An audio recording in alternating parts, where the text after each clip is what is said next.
My name is Claire. I'm the Food Corps service member here in Naugatuck. Today I'm going to take you on a tour of Sunset Farm right here in Naugatuck.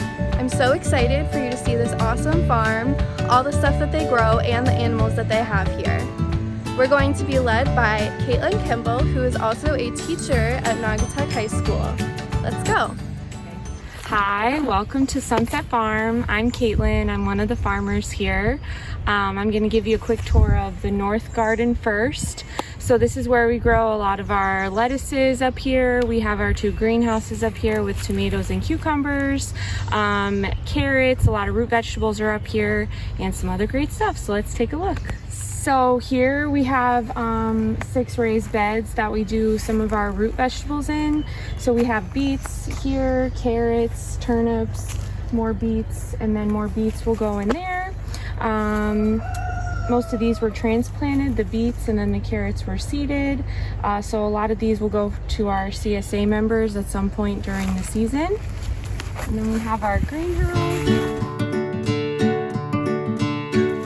This was our first greenhouse. It's 50 feet. This is where we're doing our cucumbers this year.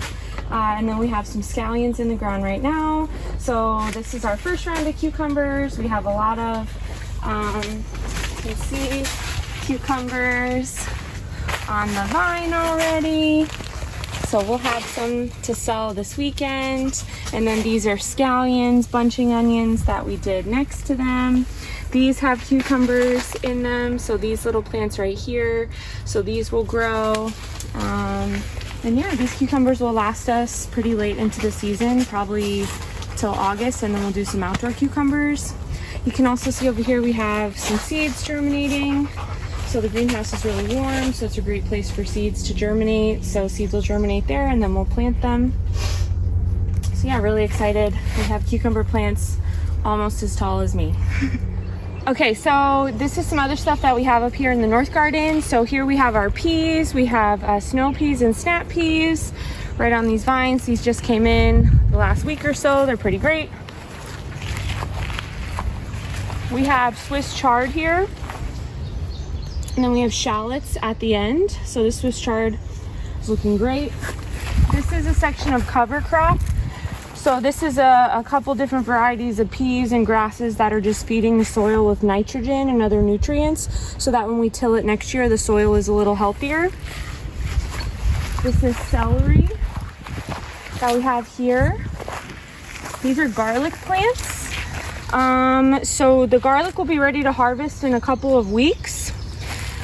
These are cool. These are called garlic skeeps. So this little thing that comes out of the top of the plant, if you pull it, it's like raw green garlic. It's delicious.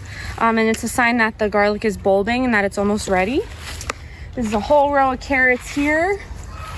This is lettuce. So there's lettuce down there.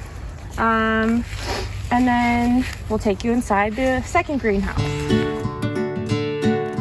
So this is our second greenhouse. It's 100 feet long. So this is where we're doing all of our tomatoes and our peppers, our indoor tomatoes and peppers. So we have over 200 tomato plants in this greenhouse. We have a couple different varieties that are marked with these sticks at the bottom. So you can see over here, they are taller than me. They're almost 7 feet tall, the tomato plants.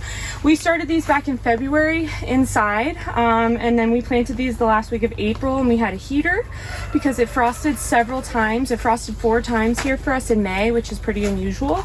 So it's been pretty cold. And yeah, you can see our tomatoes are just starting to come in. These are sun golds. If you look over here, these are these beautiful brandywines. So we'll have some of these tomatoes this week, and then these will start coming in the next week or 2. We have pepper plants all along the sides here. So if you look down, we have about 100 pepper plants. So different bell peppers, jalapenos, shishitos, and then we also have beets planted on the side as well. So yeah, we're really excited about this greenhouse. My fiance Lawrence has worked really hard on these tomatoes. Obviously, they're almost 7 feet tall. They look really healthy. So we're really excited about all the tomatoes we're gonna have this year. Okay, so this is where we grow a lot of our lettuces. This area gets a lot of shade, as you can see, during the day. So we have this gorgeous mezclun mix all the way down the row here. It's delicious. We cut it several times a week. This is an Asian green that's gone to seed here, so it's flowered, so that means it's time to pull it up. It's too hot. It was a cool weather crop. You can also see a bok choy has flowered as well. So it's getting warmer now, so it's a time to pull all these out and then seed with some more lettuce. If you walk down here, you can see these beautiful lettuces that we have, and this is kohlrabi. So it's called a magenta lettuce, and that's called a mirror. So these are summer crisp lettuces, so they're especially made for heat. So we'll have these all summer and a pretty consistent lettuce supply. So we have a lot of goats here at Sunset Farm. We have 2 male goats. They're behind me, Eugene and Bullet. And as you can tell, we have a lot of overgrowth on our property. This is a weed here that's taller than myself.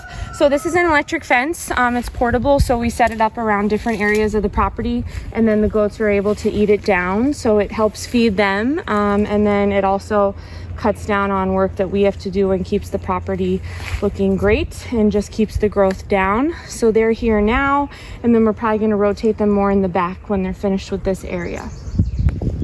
So we have a lot of female goats at Sunset Farm too. We have 9 female goats. We had 5 babies this year. So you can see some of them. That's Bonnie, her mom, Sweet Pea. So we fenced off this back part with electric fence as well. So this gives the girls food in the summer and also keeps the growth down. And it's a really fun area for them to play. They climb on the logs. They love eating the trees. So this has kept them pretty occupied.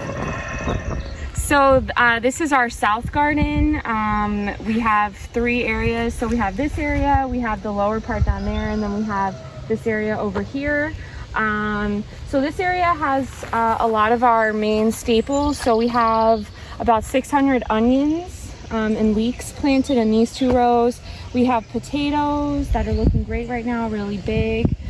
These are eggplants that we just put in 2 weeks ago. These are some outdoor tomatoes. So we have about 200 indoor tomato plants, and then we have about 200 outdoor tomato plants as well. So we're gonna have a lot of tomatoes. These are cabbages that are almost ready here. Kale, broccoli, more tomatoes. And we also have collard greens and cauliflower down there. These are all brassica plants, so they're all in the same family. And yeah, this garden down here has done really well so far. Now let's go check out the lower part. Okay, so this is the lower south garden. So here we have asparagus that we planted this year. There is fennel underneath this row cover. We have beans, radishes, and then we have sweet potatoes planted in that row. This tarp that's down over here is killing the grass and all the growth underneath there. So next year we can till out 2 more rows and add to this area. So those tarps are really great for that. So this is row cover. We use this a lot at our farm.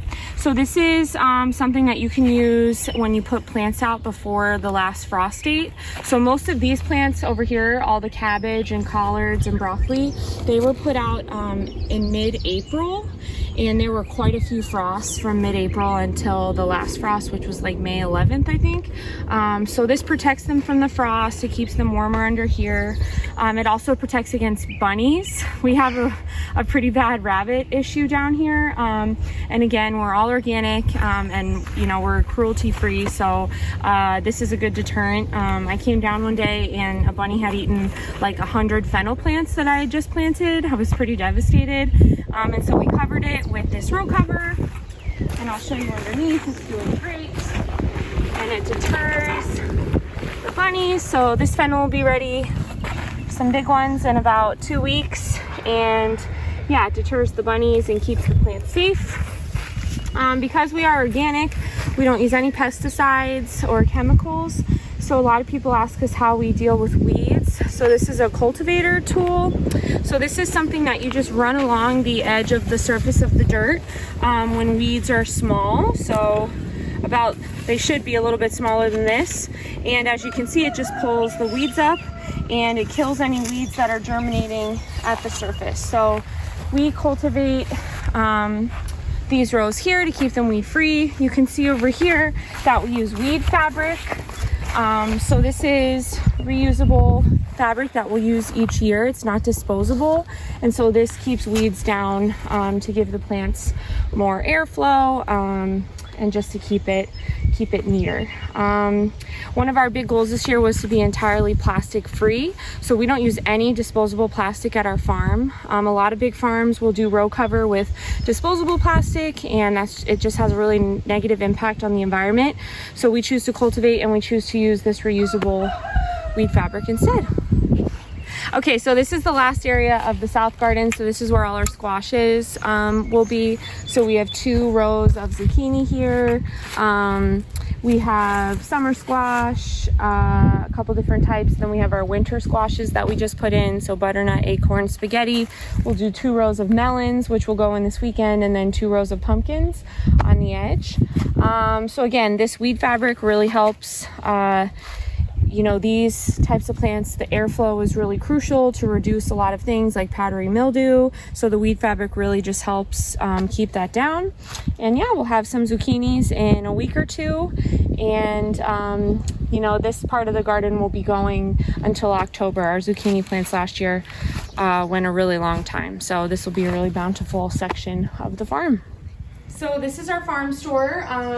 This is where we sell the vegetables that we grow. So my fiance built this display out of reclaimed wood. So this is really pretty. And yeah, so if you think about it, a lot of the food you buy in the grocery store, you know, a farmer will harvest it usually somewhere far away. Like a lot of lettuce comes from California, things like that. And they'll harvest it, they'll wash it, they'll pack it, probably go on a truck for a few days, almost a week, and then it gets to the grocery store, and then it sits on the shelf, and then you take it home, and then you eat it maybe like 1 or 2 weeks later. So the beauty of the farm store is that we harvest something, and you could be eating it within hours of us harvesting it. So it really shortens the supply chain and really just improves the quality of the food. It's fresher, and we really enjoy, you know, selling it to people. So in the back behind this, we converted that into a cooler. So there's this really cool device that lets your air conditioner unit get really cold in the 40s. So that becomes a cooler back there. And we sell eggs here, we sell soap, and yeah, this is a great place for us to be able to provide our community with organic produce.